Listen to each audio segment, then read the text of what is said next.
अमर योग club health and happy life mission. Bharat को गुस्सा क्यों आता है? एक सूफी संत से एक बार लोगों ने पूछा कि आप हमेशा खुश कैसे रहते हैं, हमने आपको कभी दुखी और उदास नहीं देखा। तो सूफी संत ने जवाब दिया कि वो हमेशा सुबह उठकर खुद से कहते हैं कि उनके पास सिर्फ दो विकल्प हैं, या तो वो दुखी और दीनहीन हो सकते हैं या फिर आनंदमय और खुश हो सकते हैं। वो और उसी समय वो अपना विकल्प चुन लेते हैं। ये विकल्प अगर आपको दिए जाएं तो जाहिर है कि आप भी दूसरा विकल्प चुनेंगे। हम में से कोई भी पहला विकल्प नहीं चुनना चाहेगा, लेकिन फिर भी भारत दुखी और क्रोधित लोगों का देश बनता जा रहा है।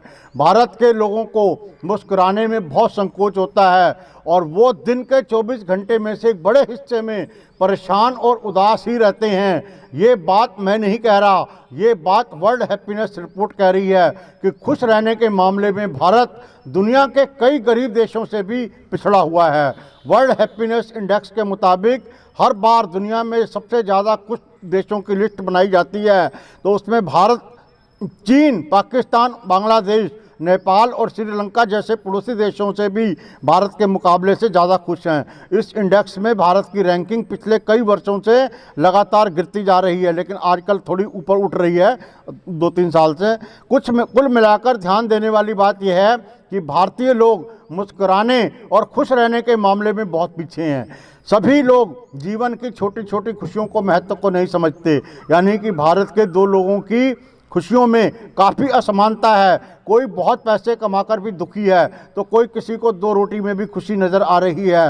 भारत के लोगों में क्रोध और ईर्ष्या की भावना इसके लिए जिम्मेदार है। हमारे देश में लोग अपने जीवन की खुशियों पर फोकस करने के बजाय पड़ोसी के सुखी होने से ज़्यादा दुखी होते हैं।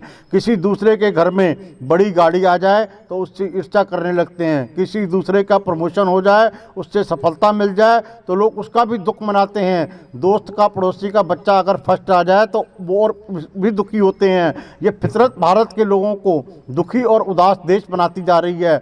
हमारे देश में लोग छोटी छोटी खुशियों को नज़रअंदाज करके चमक दमक के पीछे दौड़ना शुरू कर देते हैं और अपने आसपास के लोगों से ईर्ष्या करना और बदला लेना शुरू कर देते हैं। ये बहुत इम्पोर्टेंट है कि हमारे देश के लोग किसी चीज़ को पाने की चाहत और किसी चीज़ की ज़रूरत के बीच के फ़र्क को नहीं समझते।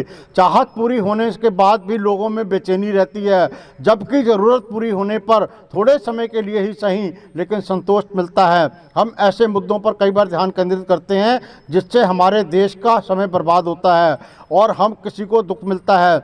झूठी उम्मीदों का ये भ्रम किसी को सुख नहीं दे सकता, इससे हर किसी को दुख ही मिलता है। भारतीय लोगों की दुखी रहने का सबसे बड़ा कारण यह है कि वो ऐसी उम्मीदों को पालना जो वास्तविकता से बहुत दूर होती हैं, यानी जिन्हें पूरा करना ही बहुत मुश्किल और नामुमकिन होता है। भारत में फैली नकारात्मकता के लिए, उदासीनता के लिए हमारा मीडिया भी बहुत बड़ा दोषी है, क्योंकि हमारे देश का मीडिया ज़्यादातर नकारात्मक खबरें चलाते हैं, जिससे अक्सर आपको ऐसा लगता है कि देश में कुछ भी अच्छा नहीं हो रहा और चारों तरफ क्रोध, परेशानी, बेचैनी, ईर्ष्या और आंसू ही मौजूद हैं। जबकि मीडिया को देश में नकारात्मकता फैलाने वाले समाचारों को प्राथमिकता नहीं देनी चाहिए।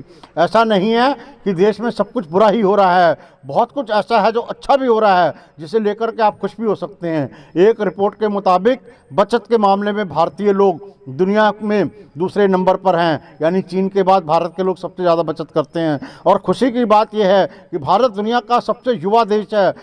हाल ही में एक घटना होने पर सरकारी संपत्ति को नुकसान पहुंचाना, गाड़ियों को जला देना, रेलों को रोक लेना, ट्रेनों को पटरियों पर उतार देना, ये कई बार सारी सड़क पर दुर्घटनाएं और क्रोध ये साबित करता है कि भारत एक दुखी और निराश और क्रोधित लोगों का देश बनता जा रहा है।